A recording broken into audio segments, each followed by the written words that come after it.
नमस्कार, मैं हूं दीपाली राणा। आप देख रहे हैं कल का बाजार और आज वीकली एक्सपायरी से पहले बाजार में प्रॉफिट बुकिंग देखने को मिली। सेंसेक्स 400 अंकों की गिरावट के साथ 51,700 के स्तर पर बंद हुआ। निफ्टी 105 पॉइंट गिरकर 15,210 पर बंद हुआ। साथ ही बैंक निफ्टी में भी 187 अंकों की गिरावट देखने को मिली। एफएमसीजी, रियल्टी, तेल गैस शेयरों पर दबाव रहा। हालांकि पावर, ऑटो, मेटल स्टॉक्स में मूड खरीदारी का था। लेकिन आज की मुनाफा वसूली के बीच पीएसयू बैंक इंडेक्स में 3 हफ्ते की सबसे बड़ी तेजी देखने को मिली और ज्यादातर पीएसयू स्टॉक्स में आज वॉल्यूम्स के साथ दमदार तेजी रही। बाजार में भले मुनाफा वसूली थी, लेकिन एफआईएस खरीदारी की तरफ ही रहे और कैश मार्केट में एफआईएस की ओर से 1000 करोड़ की बाइंग हुई है। डेज ने हालांकि 1283 करोड़ की बिकवाली की है। हमारे साथ बातचीत करने के लिए आज टेक्निकल एनालिस्ट सजदानंद उत्तेकर मौजूद है। सजदानंद, स्वागत है आपका। ये शो लाइव है फेसबुक, ट्विटर पर, तो आपकी जो क्वेरीज हमें ऑलरेडी मिली है उनको तो हम शामिल करेंगे ही, साथ ही अपने सवाल आप पोस्ट कर सकते हैं फेसबुक, ट्विटर दोनों पर। समय कम होता है लेकिन कोशिश रहेगी मैक्सिमम सवालों को शामिल करने की। लेकिन सवालों पर जाने से पहले क्विकली एक कमेंट ले लेते हैं कल के लिए। क्या सजेशन रहेगा आपका सजदानंद, क्या स्ट्रैटेजी है? गुड इवनिंग दीपाली जी, जिस तरीके से थोड़ी सी मुनाफा वसूली हावी हुई है, मुझे लग रहा है कल का सत्र थोड़ा सा रेंज बाउंड रहना चाहिए। ओवरऑल अगर हम मोमेंटम के लिहाज से देखें तो लगभग 11 दिनों से एक ट्रेंड जो चल रही थी, जहां पर प्रीवियस डे स्विंग लो को मार्केट ने मेंटेन किया था, वो पर्टिकुलर सीक्वेंस आज के सत्र में ब्रेक हुआ है। तो मुझे लग रहा है थोड़ा सा दबाव आ सकता है, बट एक्सपेक्टेशन यही होगी कि 15,060, 15,080 ये काफी अच्छा सपोर्ट है। But on the higher side 15,300 के आसपास थोड़ा सा रेजिस्टेंस होना चाहिए। तो मुझे लग रहा है ओवरऑल डेवलपमेंट जिस तरीके से हुए, एक रेंज बाउंड सत्र के लिए तैयार रहना चाहिए। एंड 15,200 से 15,150 के आसपास कहीं जाकर एक पेन लेवल एस्टैब्लिश हुआ है। मुनाफा वसूली से ज्यादा थोड़ी सी बैंक्स में एक डाइवर्जन देखा गया था, जहां पर पीएसयूज काफी स्ट्रॉन्ग थे, बट प्राइवेट बैंक्स में थोड़ा नेगेटिव डेटा बना है। तो यहाँ पर मुझे लग रहा है थोड़ा सा बड़ा ड्रैग होना चाहिए। 36,500 के आसपास काफी अच्छा सपोर्ट है, बट ऊपर मुझे लग रहा है 37,000, 37,300 के आसपास काफी स्टिफ रेजिस्टेंस है। तो यहाँ पर भी मोटा मोटी एक्सपायरी 37,000 के पेन एरिया के आसपास ही शेप अप होने चाहिए। पर नेट नेट मुझे लग रहा है कल का सेशन थोड़ा सा रेंज बाउंड हो सकता है। तो कल का सेशन रेंज बाउंड सेशन रह सकता है, दोनों तरफ के लेवल्स आपको बताए हैं। चलिए अब सवाल करते हैं शामिल। सुनील कुमार हरियाणा से हमारे साथ फोन लाइन पर। सुनील जी नमस्कार, बताइए क्या सवाल है आपका? हाँ, गुड इवनिंग मैम। मेरे पास हैप्पीस्ट माइंड के 500 शेयर है, जो मेरे बाइंग प्राइस है 390 का। तो मेरा इसका नेक्स्ट टारगेट क्या होगा? 6 मंथ इसका होल्डिंग मैं रखना चाहता हूँ।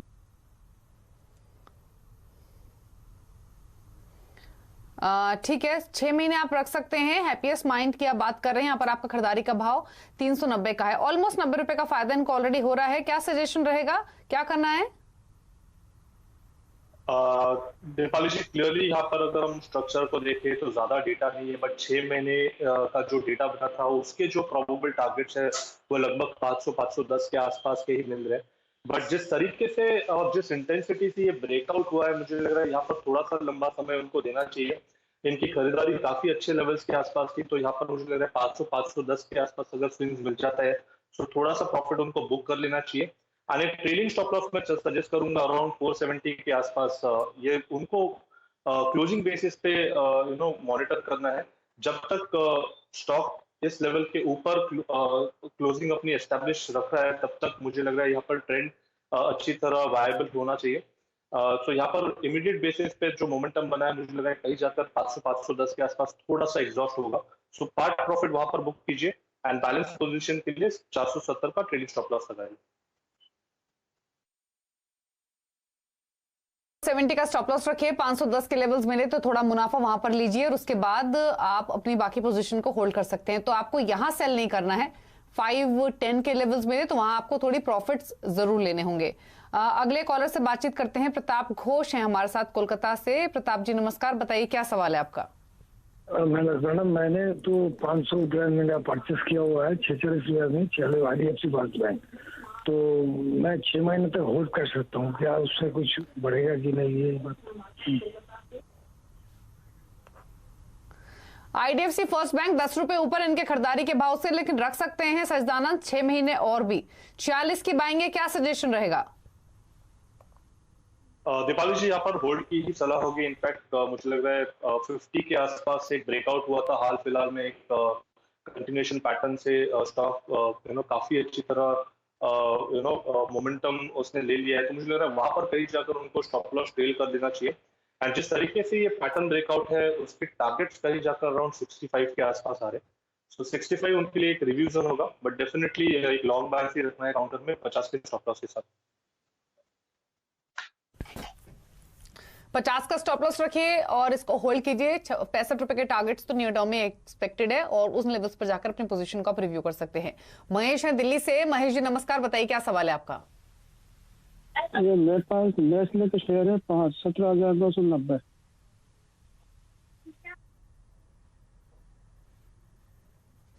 ठीक है, और 5 शेयर आपके पास। तो सजदानंद क्या सजेशन रहेगा? 1200 1250 रुपए का नुकसान इनको हो रहा है क्योंकि 17,990 की इनकी बाइंग है और जो इनका अभी प्राइस ट्रेड हो रहा है स्टॉक का वो 16,700 का है। तो क्या सजेशन रहेगा इस स्टॉक पर?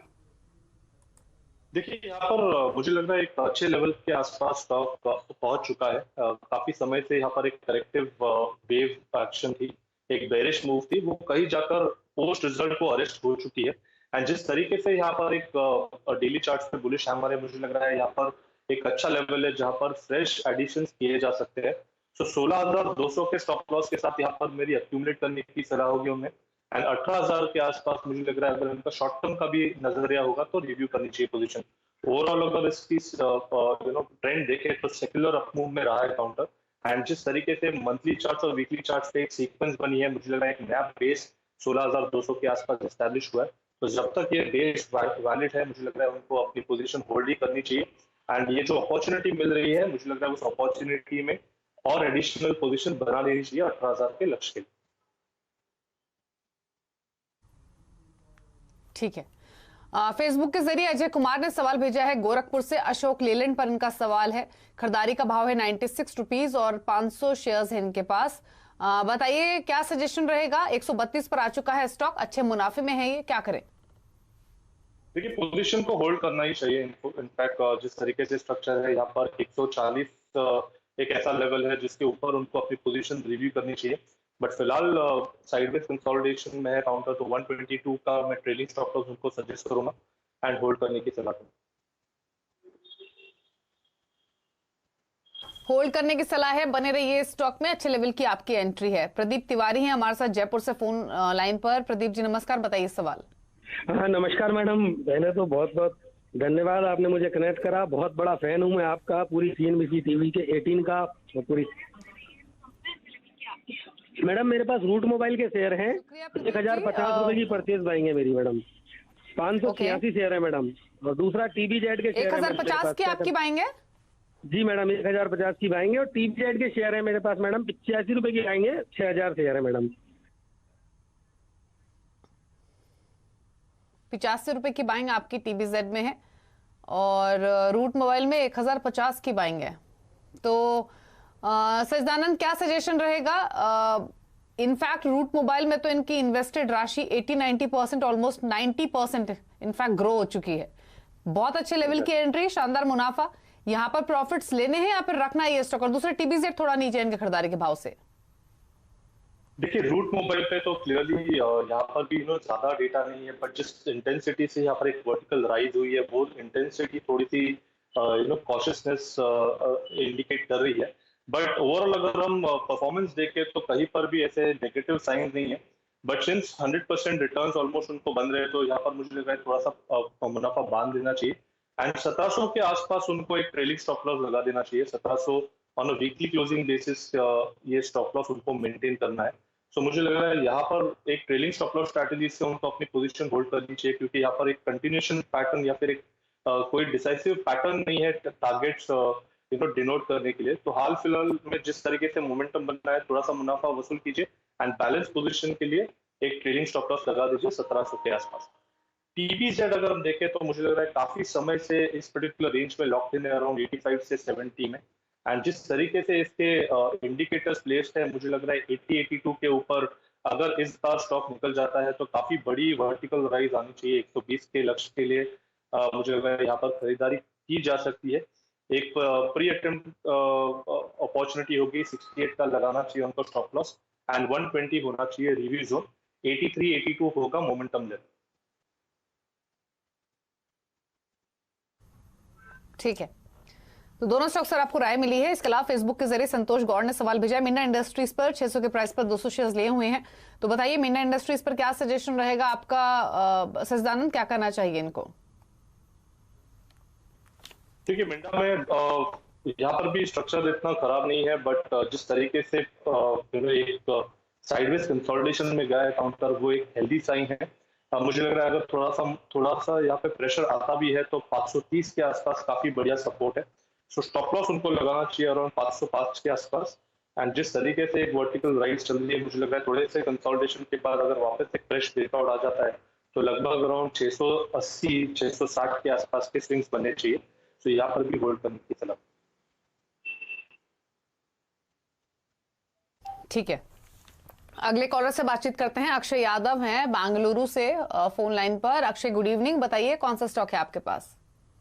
मैंने ट्रेडेंट शेयर लिया था 15.20 में, तो उसका मेरे को टारगेट और स्टॉप लॉस जानना था, कितना तक होल्ड करूं कि बेच दूं अभी।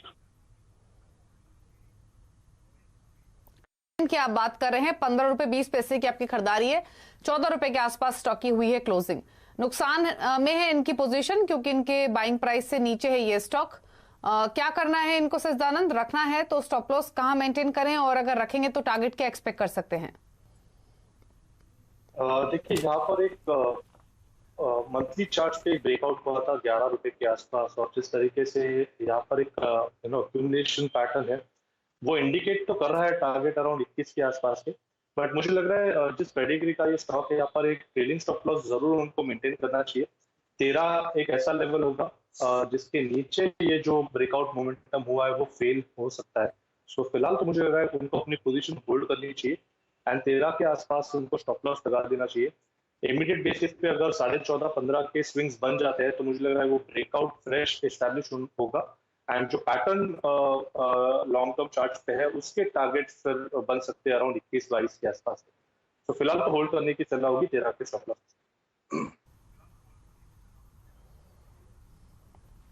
ठीक है, अगले कॉलर हमारे साथ बातचीत करने के लिए इनफैक्ट फेसबुक के जरिए सचिन चौहान ने सवाल भेजा है ग्रीव्स कॉटन पर। 81 के प्राइस पर 1000 शेयर्स इन्होंने सजदानंद खरीदे हुए हैं ग्रीव्स कॉटन के। जानना चाहते हैं कि स्टॉक को रखें या फिर निकल जाएं, क्योंकि इनको फिलहाल मुनाफा हो रहा है 36 रुपए का। क्या सजेशन है आपका? देखिए ग्रीव्स कॉटन पे हमारी भी एक खरीदारी की सलाह थी, इनफैक्ट जिसके प्रोबेबल टारगेट्स हम अराउंड 125 के आसपास देख रहे हैं।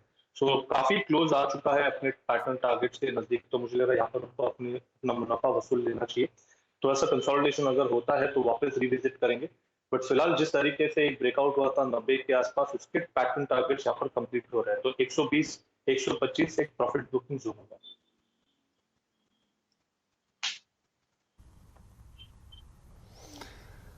ठीक है, तो राय आपको बताई गई है, लेवल्स ध्यान में रखिए, सजदानंद बताए हैं। नितिन है हमारे साथ अब थाने मुंबई से फोन लाइन पर सवाल पूछने के लिए। नितिन जी नमस्कार, पूछिए क्या क्वेश्चन है? गुड इवनिंग मैडम, मेरे पास एपटेक के 100 शेयर है एट द रेट ऑफ 210 और MRPL है at the rate of 39 400 share. दूसरा स्टॉक कौन सा बताया आपने? MRPL। MRPL, इसमें आपका बाइंग प्राइस क्या है? 39। तो MRPL तो इनके खरीदारी के लेवल पर ही है सजदानंद, लेकिन एपटेक में इनको मुनाफा हो रहा है क्योंकि 210 पर इन्होंने खरीदा है। तो बताइए दोनों स्टॉक्स पर क्या करना है इन्हें? देखिए एपटेक पे तो क्लियरली उनको अपनी पोजीशन होल्ड करनी चाहिए। काफी अच्छे ट्रेंड में स्टॉक ऑलरेडी एस्टैब्लिश है, 215 के आसपास का स्विंग इंपॉर्टेंट होगा, सो वहां पर उनको अपना स्टॉप लॉस लगा देना चाहिए। फिलहाल तो एक्सपेक्टेशन यही है कि 270-75 के आसपास के स्विंग्स बनेंगे, एंड उसी लेवल के आसपास उनको अपनी जो एग्जिस्टिंग पोजीशन है उसको रिव्यू करना चाहिए।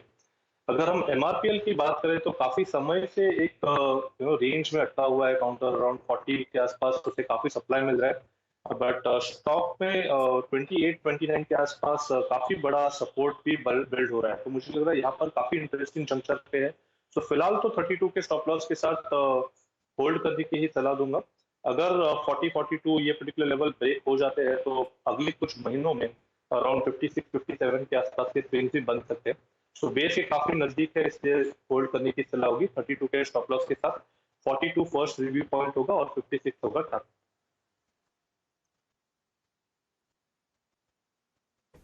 तो दोनों स्टॉक्स पर आपको राय दी गई, उसी के हिसाब से स्ट्रैटेजी आप बना सकते हैं। रखिए इन स्टॉक्स को, लेकिन स्टॉप लॉस को आपको स्ट्रिक्टली मेंटेन करना है। इसके अलावा अब अगला सवाल हमें फेसबुक के जरिए रवि पाटिल ने भेजा है। इनका जो सवाल है वो टाटा स्टील लॉन्ग प्रोडक्ट्स पर है। टाटा स्टील लॉन्ग प्रोडक्ट्स यानी 663 पर जो स्टॉक आज के सेशन में बंद हुआ है, 1.25% नीचे, टाटा स्टील नहीं, और 794 की इनकी बाइंग है। तो टाटा स्टील लॉन्ग प्रोडक्ट्स पर है सजदानंद इनका सवाल, जिसमें आमतौर पे भी वॉल्यूम्स कम होते हैं, और 663 पर क्लोजिंग हुई है, नुकसान है इनको, बताइए क्या सजेशन है। देखिए वॉल्यूम पार्टिसिपेशन कम है तो आई थिंक प्राइस पे ही ज्यादा डिपेंडेंसी होगी, और जिस तरीके से इसका स्ट्रक्चर है और जिस तरीके से इसके पेरेंट कंपनी चलती है, मुझे लग रहा है अराउंड 1000 के आसपास के स्विंग्स तो बनने चाहिए। तो थोड़ा सा लॉन्ग टर्म नजरिया रखिए। स्टॉप लॉस मुझे लग रहा है अराउंड 536 के आसपास, 540 के आसपास का ही उनको रखना चाहिए। जब तक ये पर्टिकुलर लेवल ब्रीच नहीं होता, आई थिंक तब तक स्ट्रक्चर में कोई बदलाव नहीं होगा। एंड ओवरऑल जिस तरीके से monthly and weekly chart placed है, मुझे लग रहा है 1000 के आसपास के जो इनके लॉन्ग ऑल टाइम हाई से वो पर्टिकुलर लेवल एक बार रिविजिट हो जाए।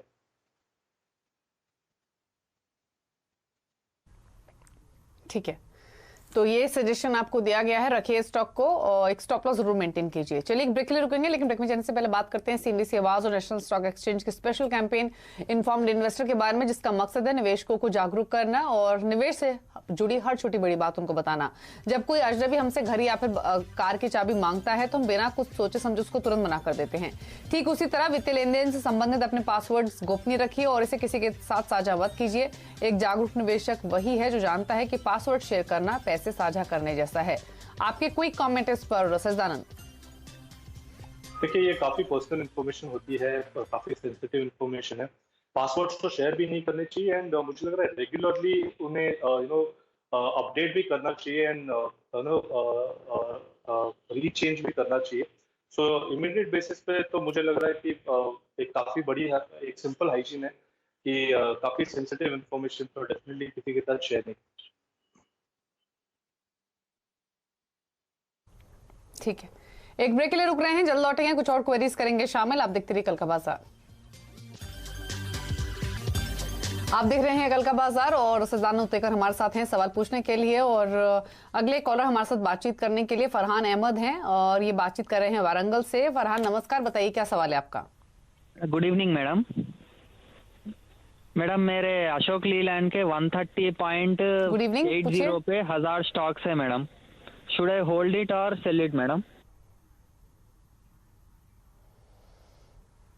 अशोक लेलैंड पर तो इनफैक्ट अभी व्यू दिया था सजदानंद ने, इनका व्यू होल्ड का ही है। कोई कमेंट करना चाहेंगे सजदानंद, अशोक लेलैंड पर दोबारा से होल्ड ही रखिए? जी डेफिनेटली होल्ड ही रखनी चाहिए पोजीशन को, एंड जिस तरीके से इसका स्ट्रक्चर है 122 के आसपास एक अच्छा स्विंग है जहां पर स्टॉप लॉस लगाना चाहिए। एंड जिस तरीके से पैटर्न नजर आ रहा है, मुझे लग रहा है 140 के आसपास एक ब्रेकआउट जोन है। वो ब्रेकआउट होने के बाद एक बार रिव्यू कीजिए पोजीशन को, क्योंकि लगभग 160 के पहले कोई मेजर रेजिस्टेंस नहीं है स्टॉक में। सो अगर ये 140 के आसपास ब्रेकआउट बन जाता है तो 160 के आसपास की मूव के बीच में कोई हर्डल्स नहीं है। सो डेफिनेटली यहाँ पर होल्ड की सलाह हो 122 के स्टॉप लॉस के साथ। ठीक है, होल्ड करने की सलाह है, बने रहिए स्टॉक में। इसके अलावा अगले कॉलर हितेश है हमारे साथ राजकोट से। हितेश नमस्कार, बताइए क्या सवाल है आपका।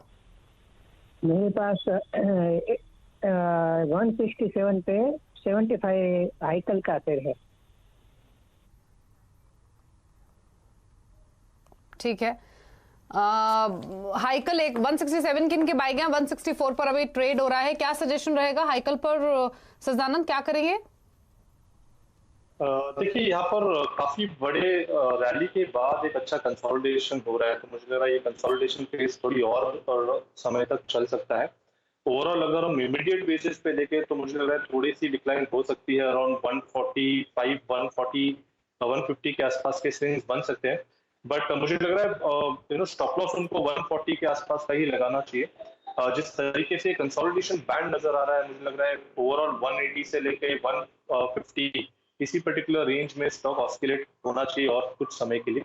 सो फिलहाल तो मुझे लग रहा है इमीडिएट बेसिस पे थोड़ी सी डिक्लाइन होती है तो 155 के आसपास एक बेटर जोन होगा जहां पर फ्रेश लॉन्ग्स ऐड किए जा सकते हैं from a short term perspective. 140 होगा स्टॉप लॉस एंड 180 होगा रिव्यू जोन।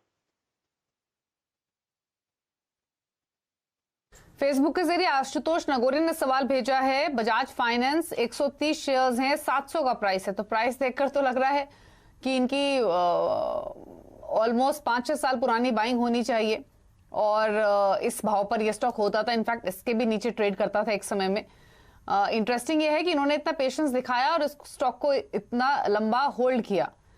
अब 5,000 का मुनाफा हो रहा है हर स्टॉक पर, तो मल्टीपल रिटर्न्स इनको मिल रहे हैं, मल्टीपल गेन्स हैं।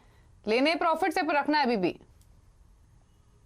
देखिए ये पूरे फेज में उन्होंने अच्छी तरह अपनी पोजीशन को होल्ड रखा है। इनफैक्ट हाल फिलहाल में ये जो 4900 से एक बड़ा ड्रॉप आया था, ऑलमोस्ट 50% करेक्शन इस पर्टिकुलर स्टॉक ने झेला था एंड उस पर्टिकुलर करेक्शन में इन्होंने अपनी पोजीशन होल्ड की है। तो डेफिनेटली उनको अपनी पोजीशन तो होल्ड ही करनी चाहिए, राइड करनी चाहिए। इनफैक्ट अगर हम टेक्निकली देखें तो वीकली मंथली चार्ट्स इनके लिए काफी हेल्पफुल होंगे एंड जिस तरीके से यहाँ पर इसका स्ट्रक्चर है अराउंड 4600 जब तक ब्रेक नहीं होता, आई थिंक तब तक कोई बड़ा बदलाव नहीं आना चाहिए काउंटर में।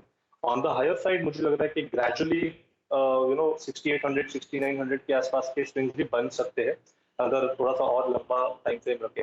सो डेफिनेटली उनको अपना मुनाफा बांधना नहीं चाहिए, एक ट्रेलिंग स्टॉप लॉस मैकेनिज्म से अपनी पोजीशन होल्ड करनी चाहिए। ठीक है, चलिए तो फिलहाल सवाल तो इतने ही शामिल करेंगे।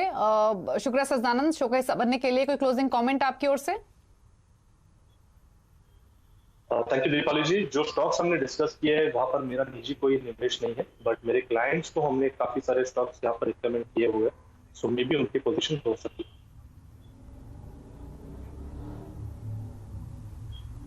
शुक्रिया आपका सभी क्वेरीज को आंसर करने के लिए। तो इसी के साथ कल का बाजार में इतना ही, लेकिन खबरों पर लगातार अपडेट के लिए सिंबीसी आवाज से जुड़े रहिए ट्विटर, फेसबुक और यूट्यूब के जरिए। नमस्कार। फ्रेंड्स मिलते हैं अगले वीडियो के अंदर, जब तक के लिए गुड बाय।